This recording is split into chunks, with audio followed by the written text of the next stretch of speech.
ಸಮಾಸ. ಎರಡು ಅಥವಾ ಎರಡಕ್ಕಿಂತ ಹೆಚ್ಚು ಪದಗಳನ್ನು ಅರ್ಥಕ್ಕೆ ಲೋಪಬಾರದ ರೀತಿಯಲ್ಲಿ ಸಮಾಸ ಪದಗಳಾಗುತ್ತವೆ. ಇವುಗಳಿಗೆ ಸಮಸ್ತ ಪದಗಳೆಂದು ಕರೆಯುತ್ತಾರೆ. ಸಮಾಸ ಪದಗಳನ್ನು ಬಿಡಿಸಿ ಬರೆಯುವುದಕ್ಕೆ ವಿಗ್ರಹ ವಾಕ್ಯ ಎನ್ನುವರು.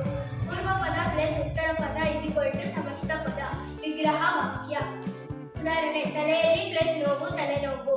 ಇಲ್ಲಿ ತಲೆನೋವು ಎಂಬ ಪದವನ್ನು ವಿಗ್ರಹ ವಾಕ್ಯ ಮಾಡಿ ಬರೆಯಲಾಗಿದೆ. ಮೊದಲನೆಯ ಪದವನ್ನು ಪೂರ್ವ ಪದವೆಂದು ಮತ್ತು ಎರಡನೇ ಪದವನ್ನು